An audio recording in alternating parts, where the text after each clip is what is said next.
그동안 마태복음에 대해서 소개를 조금씩 해드렸는데요. 마태복음의 저자인 마태는 어떤 사람일까요? 우리가 마태는 세리라고 알고 있지 않습니까? 또 다른 이름은 레위, 그리고 세리. 마태는 어떤 성격을 가졌을까요? 잘 모릅니다. 어, 다른 복음서에서 제자들을 소개할 때 12제자들의 이름을 쭉 나열하면서 마태, 예수의 제자 마태 그렇게 소개를 하고 있는데, 마태복음에서만 마태를 소개하면서 세리 마태라고 표현하고 있습니다. 앞에 세리라는 글자를 덧붙인 겁니다. 마태의 의도는 무엇일까요? 나는 세리였습니다. 자신의 부끄러운 직업을 만천하에 공개하고 있는 것입니다. 그것은 마치 바울이 나는 죄인 중에 괴수로다 하고 자기의 죄성을 고백한 것과 똑같은 것이 아니겠나 생각이 됩니다. 마태도 본인의 부끄러운 직업을 가감없이 드러내는 그러한 겸손한 사람이었던 것으로 보입니다. 마태가 세리였기 때문에 마태복음에만 기록된 그런 특별한 이야기들이 있습니다. 세리의 눈에만 보이는 거죠. 다른 사람들은 무관심하게 훌쩍 지나갈 수 있었던 어떤 사건도 세리의 눈에는 특별한 사건으로 보일 수 있었던 것입니다. 주님께서 베드로를 명해서 고기를 잡아서 그 입에 들어있는 한 세겔 동전을 꺼내서 너와 나를 위해서 세금을 바치라, 성전세를 내는 장면이죠. 그 장면은 마태복음에만 기록되어 있습니다. 다른 제자들에게는 아무 일도 아닌 것처럼 그렇게 지나갈 수 있었는지 모르지만 세리의 눈에는 예수님도 세금을 내셨구나, 이것이 매우 특별한 사건으로 보일 만한 그런 내용이라는 것입니다. 그 외에 1만 달란트 빚진 종의 이야기, 또 오늘 나오는 달란트의 비유, 이러한 것들은 돈 이야기 아니겠습니까? 유독 돈에 관심이 많았던 세리의 눈에는 이것이 굉장히 기억에 남을 만한 예수님의 가르침으로 들릴 만한 내용입니다. 세겔, 달란트, 이런 돈 단위는 다른 복음서에서는 전혀 등장하지 않는 내용인데 마태에게는 매우 관심 있는 주제라 할 수 있는 것입니다. 그래서 달란트 비유 딱 그러면은 어느 복음서에 있을까요? 마태복음에만 있다는 것을 우리가 딱 기억하면 찾기가 어렵지 않겠죠. 그래서 예수님이 12제자들을 데리고 다니실 때 사람 사는 세상에서는 항상 돈이 필요하고 또 돈을 관리하는 사람이 필요하기 마련입니다. 그러므로 12제자들 가운데서도 혹시 재정을 맡은 사람, 재정부장이 있다면 마땅히 누가 했어야 됐을까요? 마태가 했어야 옳았을 것이라고 생각이 됩니다. 마태는 직업의 특성상 돈 계산이 굉장히 빠르고 정확했을 것이기 때문입니다. 그런데 실제로 재정부장을 누가 했는지 아세요? 유다가 했습니다. 왜 유다가 했을까요? 유다는 돈 욕심이 많은 사람이었기 때문입니다. 그래서 재정을 맡으면서 조금씩 횡령까지 했습니다. 마리아가 값비싼 향유를 예수님께 부었을 때 유다는 그것을 300데나리온에 팔아서 가난한 사람을 도울 수 있었겠다고 아까워했습니다. 그러나 그것은 유다의 본심이 아니었습니다. 이것에 대해서 먼 훗날 요한은 이렇게 말합니다. 이렇게 말하면 가난한 자들을 생각함이 아니요 그는 도둑이라, 돈꾀를 맞고 거기에 넣는 것을 훔쳐가미러라. 유다의 행각이 드디어 발각이 난 것이죠. 그때까지는 잠잠했지만 나중에 요한은 그 사실을 밝히고 있습니다. 유다가 아마 자기가 재정을 맡겠다고 자처했을 것입니다. 마땅히 마태는 내가 그 일의 전문가라고 자처할 수 있었습니다. 내가 세리인데, 내가 돈 계산에 밝은 사람인데 내가 그 일을 해야지, 그렇게 말할 수 있었지만 유다가 자처했을 때 마태는 자기 자신을 드러내지 않고 순순히 응낙할 정도로 겸손한 사람이었던 것으로 보입니다. 게다가 놀라운 것은 사복음서에 마태의 언행이 단 한 구절도 기록되어 있지 않다는 것입니다. 마태가 뭘 했다든가 무슨 말을 했다든가 그런 언행이 단 한 구절도 없습니다. 마태 자신도 기록하고 있지 않고 다른 제자들도 기록하고 있지 않습니다. 마태는 아마 12제자들 가운데 가장 드러나지 않는, 가장 겸손하고 또 한편으로는 소극적인 그런 사람이 아니었던가 그런 생각이 드는 것입니다.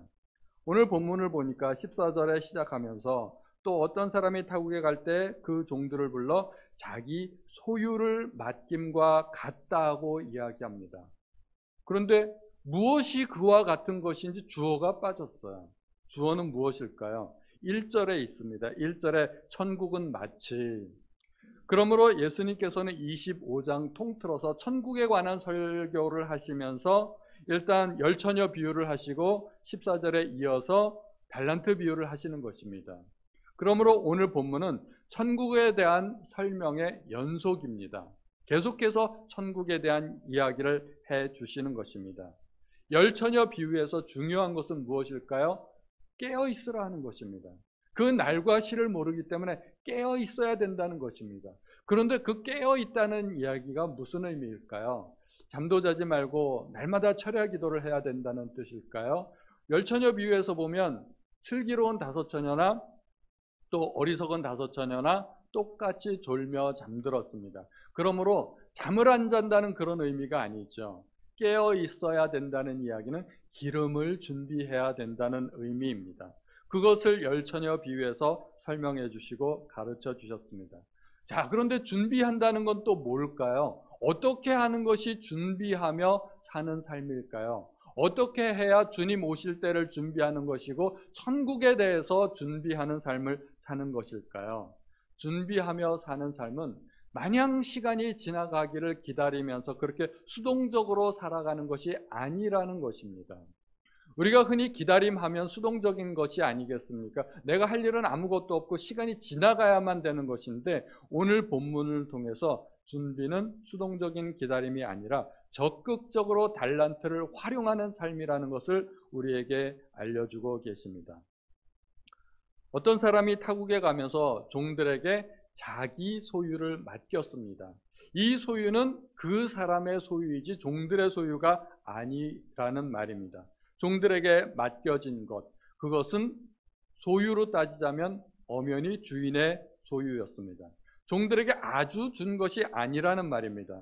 종들이 비록 관리는 하고 있었지만 그것은 종들의 소유, 종들의 것이 아니었습니다. 그것은 주인의 소유였고 종들은 그것을 맡아서 관리하는 관리자들이었을 뿐입니다. 이것을 우리에게 적용해 보면 우리에게 있는 모든 것이 사실은 내 것이 아니고 주인이 우리에게 맡겨주신 것이라는 것을 우리가 알 수 있게 됩니다. 우리는 누구일까요? 우리는 관리인입니다. 그리고 우리는 청지기입니다. 하나도 내 것이 없다는 것을 알아야 됩니다. 은행 창구에서 예금주가 돈을 찾겠다고 청구서를 써서 사인을 해서 딱 내밀면 창구 직원은 아무런 이의 없이 돈을 인출해 주어야 됩니다. 돈 주면서 아까워할까요? 은행 직원은 절대로 아까워할 수도 없고 해서는 안 됩니다. 왜냐하면 내 돈이 아니니까 주인이 달라면 주어야 됩니다. 또 고객이 예금을 맡겼을 때 창구 직원이 기뻐하든가요? 기뻐하지도 않습니다. 어차피 내 돈이 아니니까. 그리고 그 돈을 마음대로 쓸 수도 없습니다. 내 돈이 아니니까. 우리는 은행 직원과 같은 그런 태도를 가져야 된다는 것입니다. 내게 무엇이 들어오건 나가건 우리는 기뻐할 일도 없고 슬퍼할 일도 없고 그냥 주인이 하라는 대로 우리는 하면 된다는 것입니다. 우리에게 맡겨진 모든 것, 나에게 있는 재물, 시간, 생명, 건강, 심지어 자녀들까지 우리에게 있는 모든 것은 우리의 것이 아닙니다. 하나님께서 맡기신 것입니다. 하나님께서 맡기신 것에 대해서 우리는 최선을 다하면 됩니다. 주인이 종들에게 소유를 맡긴 이유가 무엇일까요? 단지 보관만 하고 있으라는 의도는 분명히 아닐 것입니다. 단순히 관리만 하는 것은 분명히 주인의 의도가 아니었습니다. 주인은 종들이 그 맡겨진 달란트를 가지고 무엇인가 하기를 원했습니다. 그래서 종들에게 소유를 맡겼던 것입니다. 주인의 의도를 이해하는 것이 중요합니다. 주인의 의도, 그것은 달란트를 가지고 종들이 무언가 해야 할 의무가 있다는 것입니다. 주인은 각기 종들의 재능대로 금을 1달란트, 2달란트, 5달란트를 맡겼습니다. 달란트는 그 자체로 재능이란 뜻이 있습니다. 그러나 그 달란트의 진짜 의미는 종잣돈입니다. 종잣돈은 어떻게 써야 될까요? 나를 위해서 써야 될 돈도 아니고 저축해야 될 돈도 아닙니다. 그 돈은 더 큰 돈을 벌기 위한 자본금입니다. 그리고 주인이 종들의 재능대로 알아서 맡겼기 때문에 적게 받았다고 불평할 일이 아닙니다. 우리 각자는 달란트를 받은 사람들이라고 생각하면 됩니다. 누구의 달란트는 커 보이는데 내가 받은 달란트는 적어 보여요. 그거 때문에 불평할 수 있을까요? 그렇지 않습니다. 무능한 사람이 오히려 더 많이 받으면 사실은 그게 더 큰 문제가 됩니다. 관리가 안 되는 겁니다. 우리가 알아야 될 중요한 한 가지는 달란트는 상이 아닙니다. 상이 아니고 책임이고 의무입니다. 우리가 달란트를 종종 상으로 오해하는 경우가 있습니다. 특별히 주일학교에서 출석 잘하고 요절 암송 잘하면 뭐 줘요? 달란트 주지 않습니까? 그래서 주일학교 때부터 우리는 학습화되어 있어요. 달란트, 좋은 것, 상. 달란트 많이 받으면 내가 그걸 가지고 한 달에 한 번씩 또는 몇 달에 한 번씩 많은 물건을 살 수 있는 것. 달란트는 상이 아닙니다. 달란트의 의미는 일감입니다. 책임이고 의무입니다. 그 달란트로 일하라는 것입니다.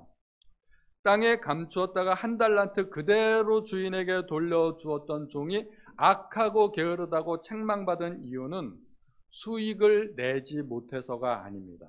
아무 일도 안 했기 때문에 그래서 책망받은 것입니다. 그는 실패에 대한 책임이 두려워서 안전을 도모하느라고 그랬는지는 모르지만 주인의 의도를 오해했습니다. 주인이 기대했던 것은 실패하지 않는 것이 아니라 오히려 실패를 무릅쓰고 주인을 위해서 더 적극적으로 무엇인가를 시도하는 것이었습니다. 만약에 달란트를 받은 종들이 사업을 하다가 손실이 나면 어떨까요? 사업하다 보면 실패하는 경우도 있고 투자를 잘못하면 원금 회복도 어려운 경우가 종종 있지 않겠습니까? 종들이 좋은 의도로 열심히 일했고 성실하였다면 저는 손실은 문제되지 않을 거라고 생각합니다. 주인은 그것에 대해서까지 책임을 묻지는 않을 거라고 생각합니다.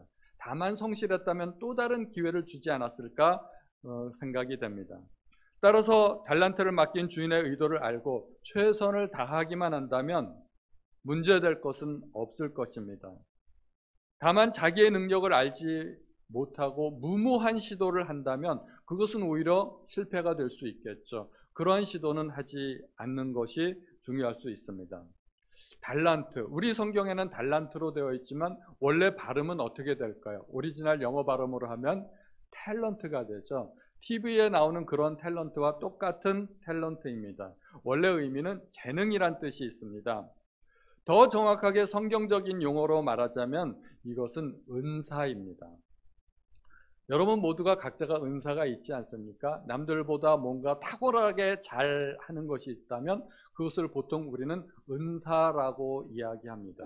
그런데 잘하는 것보다 더 중요한 것이 있어요. 남들에게 유익을 끼칠 수 있어야 됩니다. 제가 고스톱을 잘 치면 은사일까요? 그건 은사 아닙니다. 남들에게 유익이 안 돼요. 어떤 사람이 술을 남보다 더 잘 마시면 은사가 될까요? 술 마시는 것 가지고는 은사가 안 돼요. 남들에게 도움이 안 되기 때문에. 그런데 제가 설교를 하는 것은 은사가 될 수가 있어요. 반주자가 반주하는 것은 은사가 될 수가 있어요. 예배 때 하나님을 위해서 도움이 되고 성도님들이 예배 드린데 도움이 될 수 있기 때문입니다. 하나님은 우리 각 사람에게 여러 가지 은사와 능력을 주셨습니다. 주신 이유를 우리가 알아야 됩니다. 그 능력을 활용해서 뭔가 하라는 것입니다.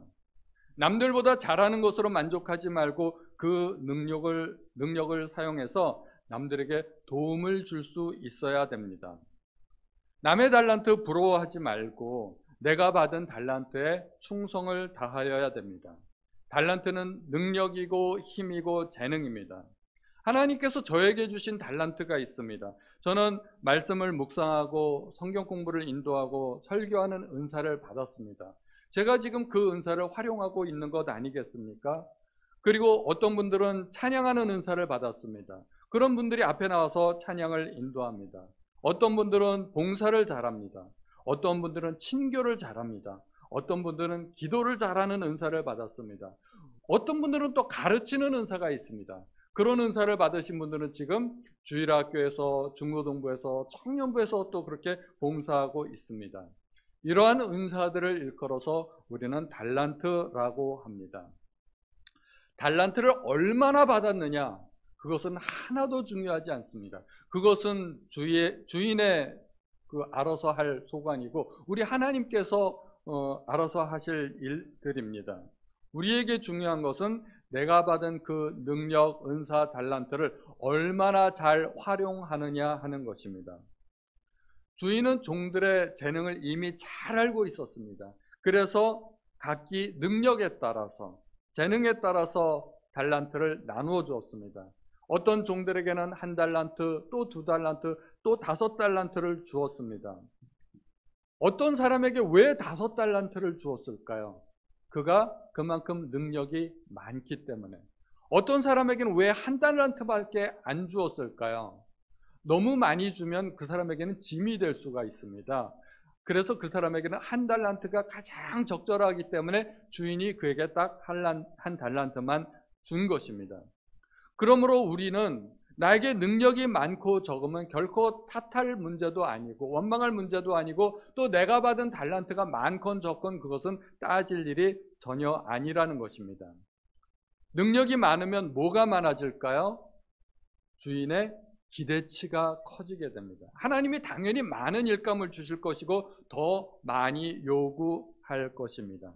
능력이 적으면 따라서 그만큼 상대적으로 하나님께서 요구하시는 의무사항도 적어질 것입니다.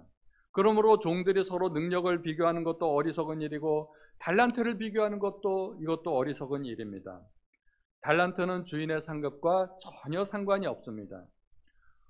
우리가 천국에 대해서 많이 오해하는 것 가운데 하나가 큰 상을 받으려면 큰 일을 해야 된다고 믿는 것입니다. 주일학교 교사와 목사 중에서 누가 더 큰 상을 받을까요? 주일학교 교사보다는 목사가 더 큰 상을 받을 것 같지 않습니까? 왠지 더 큰 일을 하는 것 같으니까. 그런데 오늘 본문을 잘 읽어보시면 전혀 그렇지 않습니다. 큰 일을 했다고 큰 상을 받는 것이 아니라 우리는 각자 자기에게 주어진 달란트에만 최선을 다하면 되는 것입니다. 주인은 돌아와서 종들과 결산을 하게 됩니다. 이것이 바로 천국입니다. 천국은 결산하는 곳입니다. 우리는 이 세상에서 살았던 우리의 모든 삶에 대해서 천국에 가서 결산을 하게 됩니다. 충성된 종들에게 주인은 더 많은 것으로 맡기겠다고 하십니다. 우리가 알아야 할 것은 달란트는 상이 아니라는 것입니다. 5달란트와 2달란트 받았던 자들에게 주인이 주는 상이 있었습니다. 착하고 충성된 종이라고 주인이 칭찬했습니다. 그 칭찬이 상입니다. 그리고 더불어 종들에게 주인의 즐거움에 참여할 수 있는 권리를 주었습니다. 이 권리, 주인의 즐거움에 참여할 수 있는 이 권리가 바로 상입니다. 그런데 5달란트 받은 자와 2달란트 받았던 자들의 상이 각기 다를까요? 같을까요? 똑같습니다. 5달란트 받았던 자들에게 주인이 한 칭찬은 21절 말씀입니다. 그 주인이 이르되 잘하였도다 착하고 충성된 종아 네가 적은 일에 충성하였으니 내가 많은 것을 네게 맡기리니 내 주인의 즐거움에 참여할지어다. 2달란트를 맡겼던 종에게 주인이 한 칭찬은 성경 본문에서 23절인데요. 똑같습니다. 그 주인이 이르되 잘하였도다 착하고 충성된 종아 내가 적은 일에 충성하였으며 내가 많은 것을 네게 맡기리니 내 주인의 즐거움에 참여할지어다. 이 주인의 칭찬이 바로 상입니다. 두 종이 똑같이 칭찬받았고 똑같이 주인의 잔치에 초청을 받았습니다. 우리 생각으로는 수익을 더 많이 남겼으면 더 큰 상을 받아야 할 것 같지 않습니까? 세상의 원리는 그렇습니다. 그러나 오늘 본문에서 보니까 더 많은 수익을 남긴 종에게 더 큰 칭찬과 더 큰 보상이 있었던 것이 아닙니다.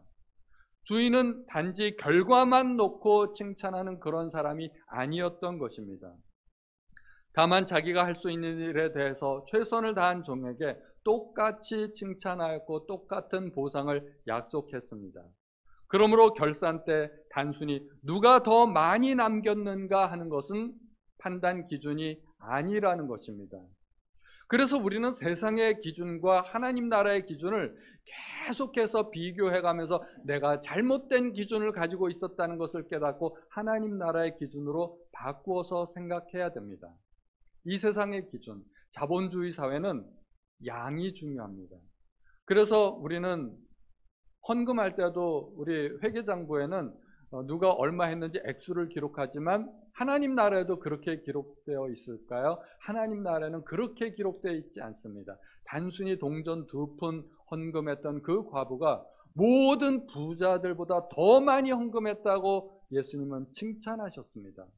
그래서 우리는 이 세상의 눈으로 보는 것과 주님이 보는 것은 전혀 다르다는 것을 우리가 끊임없이 기억해야 할 것입니다. 상은 주인의 칭찬과 잔치에 참여하는 것입니다. 그러므로 우리는 굳이 나의 무능력을 비관할 필요도 절대 없습니다. 내가 무능력하다면 그만큼 나의 의무도 적어지기 때문입니다. 저는 담임 목사로서 교회에서 일어나는 모든 일에 대해서 최종적인 책임을 져야 됩니다. 그런데 만약에 우리 반주자님이 결석을 해서 피아노 반주를 칠 사람이 없다면 제가 피아노 반주까지 쳐야 될까요? 저에게는 그럴 책임은 없다고 생각이 됩니다. 적어도 제가 하나님 나라에 갔을 때 하나님께서 너 왜 피아노 반주 안 했어? 라고 그거 가지고 저에게 책망하실 것 같지는 않아요. 왜냐하면 저에게는 그런 능력이 없기 때문에. 그래서 하나님은 저의 무능력 가지고 그런 일들을 책망하실 것 같지 않습니다. 만약에 저를 책망하신다면 제가 악하고 게을렀기 때문에, 게을러서 주님의 일을 안 한 것은 책망의 대상이 될 수 있죠. 그러나 무능력은 책망의 대상이 아닙니다. 정말 무능력하다면 우리는 하나님 앞에 구할 수 있습니다. 능력을 구할 수 있습니다. 능력을 마땅히 구해야 되죠. 그리고 바울은 내가 약할 때 곧 강함이라고 이야기했습니다. 그러므로 무능력은 절대로 우리가 따질 일이 아닙니다. 그리고 만약에 내가 무지하다면 하나님 앞에 지혜도 구할 수 있습니다. 지혜를 구하면 주시겠다 주님께서 약속하셨기 때문입니다. 주인이 기대했던 것은 무엇일까요? 그것은 충성입니다. 주인은 성공과 실패를 보지 않습니다. 그것은 결과일 뿐입니다. 주님은 최선을 다했을 때 그 결과에 대해서 묻거나 책임을 요구하지 않으십니다. 만약에 결과를 책임지라고 하신다면 성경에 많은 모순이 따르게 됩니다. 구약에서 선지자들이 그렇게 하나님의 말씀을 전하지 않았습니까? 백성들이 죄짓고 우상 숭배하고 타락했을 때 선지자들은 하나님의 말씀을 전했습니다. 하나님께서 심판할 거라고, 하나님께서 징계하실 것이라고, 그러므로 돌아오라고 회개를 외쳤습니다.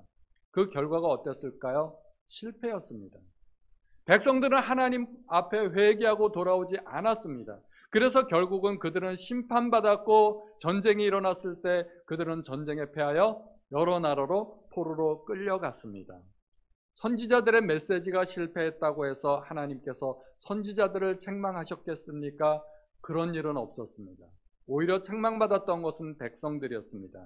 그러므로 우리에게 필요한 것은 능력이나 성공이 아니라 충성입니다. 내가 할 수 있는 최선의 일을 다하는 것입니다. 하나님은 내게 능력이 없는 것을 책망하지 않습니다. 다만 게으르고 악한 것을 책망하실 뿐입니다. 남의 능력을 부러워할 필요도 없고 흉내낼 필요도 없습니다. 우리가 가진 능력, 내가 가진 은사에 최선을 다하시기만 하면 됩니다. 성도님들 가운데 가끔 큰 교회를 선호하시는 경우가 있습니다. 여러 가지 합리적인 이유가 있다고 생각이 됩니다. 그것이 결코 나쁜 것은 아닙니다. 그런데 조금 색안경을 끼고 조금 나쁘게 판단을 해보면 어떤 해석이 될 수 있을까요? 큰 교회에 가면 모든 것이 다 세팅이 되어 있습니다. 일할 수 있는 일꾼들이 많이 있습니다. 나는 할 일이 없겠죠. 나는 일 안 하고 예배만 드려도 충분할 것이라는 생각이 들 수 있습니다. 예배만 드리기 원하시는 분들은 큰 교회 가셔도 무방할 것입니다. 개척교회를 많은 사람들이 부담스러워합니다. 개척교회를 부담스러워하는 이유가 무엇일까요? 개척교회 가면 아무래도 내가 일해야 될 것 같기 때문에, 헌금도 많이 해야 될 것 같고, 일꾼이 없으니까 내가 이 일도 해야 되고 저것도 해야 되고 그래야 되기 때문에 개척교회는 많이 부담이 됩니다. 천국에 가서는 어떨까요? 큰 교회 다녔다고 상을 더 많이 받을까요? 제 생각에는 반대일 것 같은데요. 작은 교회 다니면서, 오히려 개척교회 다니면서 정말 힘겹지만 여러 가지로 봉사하고 헌신하고 충성 다했을 때 하나님께서 큰 상을 주시지 않으실까? 저는 그렇게 생각이 됩니다. 목사님들도 마찬가지라고 생각이 됩니다. 큰 교회 담임 목사가 더 큰 상을 받을까요? 아니면 개척교회 담임 목사가 더 큰 상을 받을까요? 결과론적으로만 보면 큰 교회 담임 목사가 더 큰 상을 받을 것 같지 않습니까? 그런데 그런 분들은 능력이 많으니까 하나님께서 많은 것을 맡긴 것이고, 또 작은 교회 목사님들은 능력이 작으니까 작은 것들을 맡기셨던 것 뿐이라고 생각하면 우리는 전혀 교회를 비교할 일도 없고 큰 교회 부러워할 일도 없고 그렇다는 것입니다. 우리는 각자 내가 맡은 일에만 충성을 다하면 될 것입니다. 한 가지는 있겠죠. 큰 교회를 일권의 목사님들이 정말 충성하고 헌신했기 때문에 그 결과로 나타난 것이라면 그 헌신과 충성은 반드시 보상을 받을 것입니다. 주인은 종들을 칭찬하였을 때 적은 일에 충성하였다고 칭찬합니다.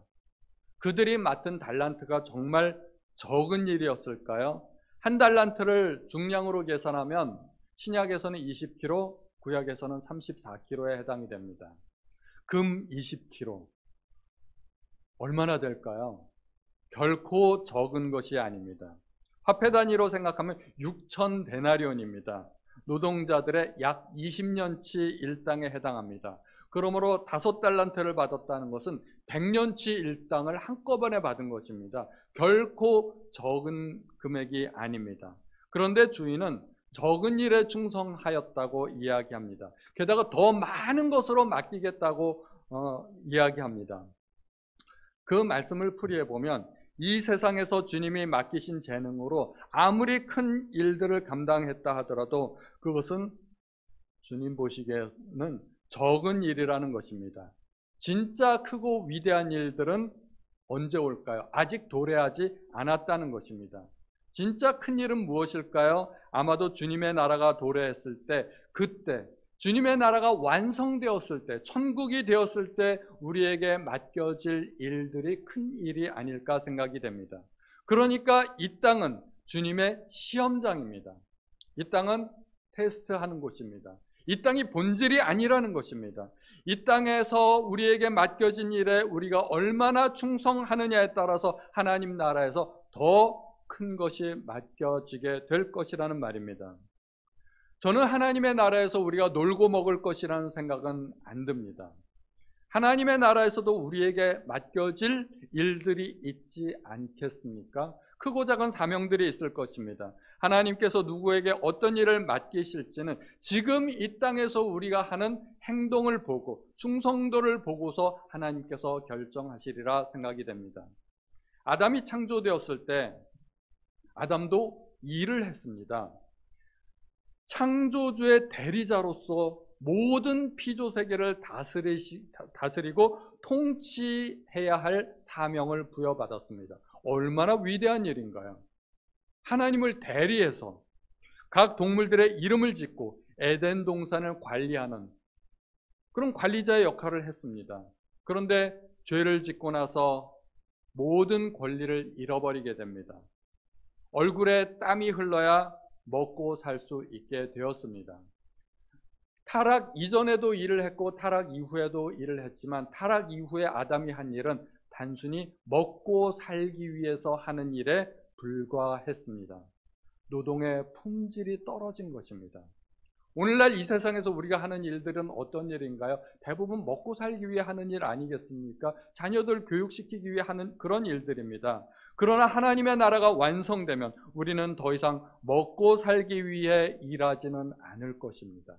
그렇다고 또 일이 전혀 없을 것 같지도 않아요. 뭔가 분명히 일이 있을 것입니다. 하나님께서 주시는 위대한 어떠한 사명이 있을 것입니다. 그 사명은 지금 이 땅을 우리가 어떤 모습으로 살아가느냐에 의해서 결정될 것이라 생각이 됩니다. 한 달란트 받은 종은 주인에 대해서 심지 않은 데서 거두고 해치지 않은 데서 모으는 사람으로 알았습니다. 그 주인에 대한 이해는 어느 정도는 옳았던 것입니다. 그래서 한 달란트를 땅에 묻었습니다. 이 종은 아무 능력이 없어서 달란트를 남기지 못한 것은 아니었습니다.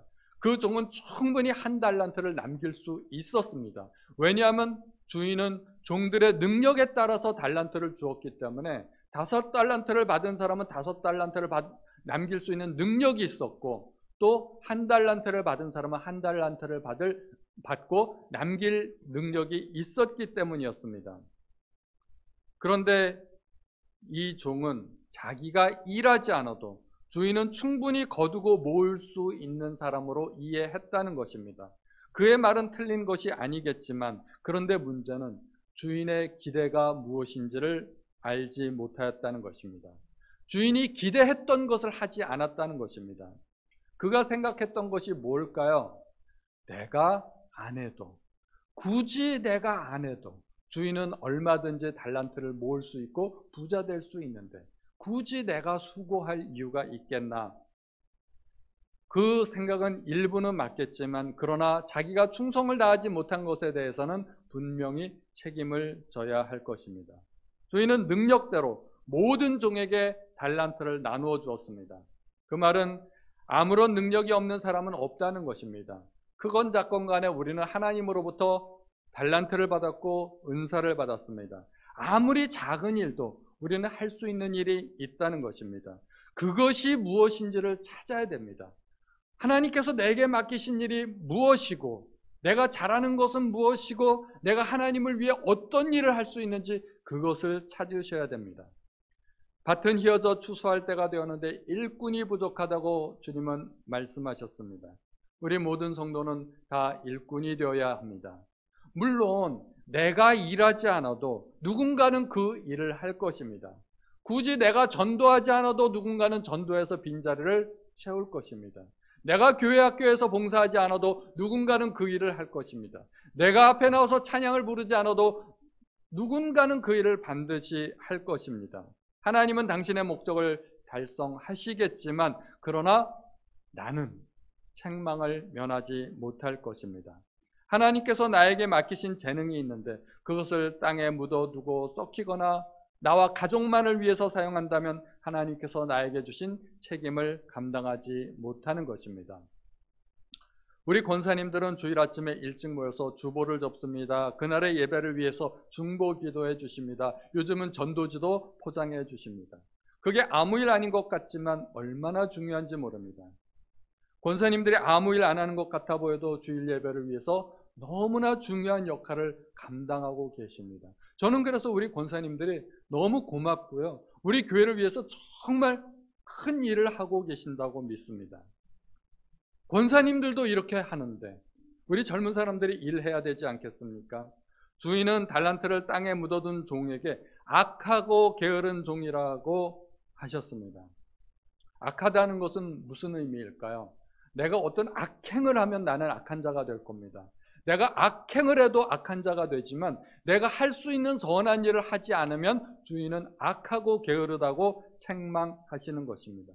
물론 내가 안 해도 누군가는 하겠죠. 그러나 나는 그 일을 안 했기 때문에 악하고 게으른 사람이 되는 것입니다. 내가 할 수 있는 일을 안 하면 악하고 게으른 사람이 되는 것입니다. 하나님께서 나에게 일할 수 있는 능력을 주셨는데 그 능력을 주신 하나님의 의도를 무시하는 것이기 때문입니다. 결국 어떻게 됩니까? 있는 자는 풍족하게 되고 없는 자는 그 있는 것까지 빼앗기게 됩니다. 주인은 1달란트를 빼앗아 10달란트 있는 사람에게 주었습니다. 달란트는 재능이고 능력입니다. 능력을 사용하는 사람들은 더욱더 능력이 있게 되고 능력을 사용하지 않는 사람은 점점 더 무능하게 될 것입니다. 내가 최선을 다해 능력을 사용하지 않으면 있는 능력까지 빼앗기게 될 것입니다. 천국은 침노하는 자의 것입니다. 천국은 빼앗는 사람의 것입니다. 우리 모든 성도님들의 천국을 침노하시기를 바랍니다. 저는 이 세상에도 빈익빈 부익부가 있겠지만 천국에도 빈익빈 부익부가 있지 않을까 생각이 됩니다. 가만히 보면 교회 일도 하는 사람이 더 하게 됩니다. 아무 일도 안 하는 사람은 끝까지 안 하게 됩니다. 일을 많이 맡은 사람들, 저는 그런 사람들이 굉장히 충성된 사람들이고 영적인 부자라고 생각이 됩니다. 그런데 하나님께서 능력에 따라서 주신 것도 있지만 모든 사람에게 공평하게 주신 것도 있다고 생각이 됩니다. 그것은 시간입니다. 누구나 똑같이 1년 365일 하루 24시간을 받았습니다. 아무리 바빠도 하루 25시간으로 사는 사람이 없고 하루 23시간으로 사는 사람도 없습니다. 시간도 하나님께서 우리에게 주신 것이라면 우리는 시간에도 충성을 다해야 됩니다. 주님께서 나에게 시간을 주셨는데 주님을 위해서 시간을 쓰지 않는다면 그것은 세월을 낭비하는 것이고 하나님께서 주신 시간과 인생을 헛되이 보내는 것입니다. 특별히 일주일의 하루는 우리가 주일이라고 부릅니다. 주일이 무슨 뜻인지 아세요? 주님의 날이라는 이야기입니다. 주님의 날. 내 날이 아닙니다. 많은 사람들이 이것도 오해하고 있어요. 주일은 쉬는 날. 주일은 쉽니다. 그 말 때문에 우리가 많이 오해하는 것 같아요. 주일은 쉽니다. 그래, 그리스도인은 주일을 쉬어야지. 교회에서 아무 일도 하면 안 돼. 그런 의미가 아니지 않습니까? 주일은 주님을 위해서 일하는 날입니다. 그래서 우리 성도님들은 주일에 여행이나 레저 등 나를 위한 일에 사용하지 않으시기를 부탁드립니다. 주일은 주님의 날입니다. 예배 한 번 드리고 나서 내가 모든 의무를 다 했다고 생각하지 않으시기 바랍니다. 예배 이후에 그 모든 시간까지 사실은 주님의 시간입니다. 주인은 반드시 돌아와서 결산합니다. 천국은 결산하는 곳입니다. 이 세상을 어떻게 살았든지 그냥 천국에 들어가서 희희낙낙하는 그런 곳이 아니라는 것입니다. 알파요 오메가이신 하나님, 처음과 나중이신 하나님, 시작과 끝이 되신 하나님, 맡기신 하나님은 반드시 찾으십니다. 결산하시는 하나님이십니다. 천국은 결산하는 곳입니다. 이 세상에 내 것인 줄 알았던 모든 것이 천국에 가서 보니까 하나도 내 것이 아니었다는 것을 깨닫게 될 때 우리는 얼마나 충격을 받게 될까요? 얼마나 당황스럽게 될까요? 이 땅에서 내가 일해서 벌었다고 다 내 것이 아니라는 것입니다.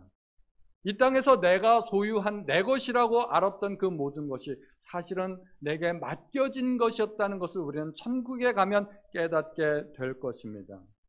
이 땅에서 얼마를 벌었건, 이 땅에서 얼마를 내가 가지고 있었건 죽을 때는 단 한 푼도 가져가지 못함을 우리가 기억해야 됩니다.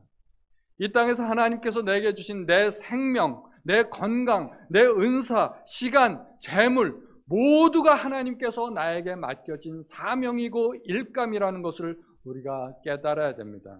그래서 주님을 위해서 충성, 봉사, 헌신 다 하시는 우리 모든 성도님들 되시기를 바라고 천국에 가서 후회하지 않으시는 성도님들 되시기를 예수님의 이름으로 축원드립니다.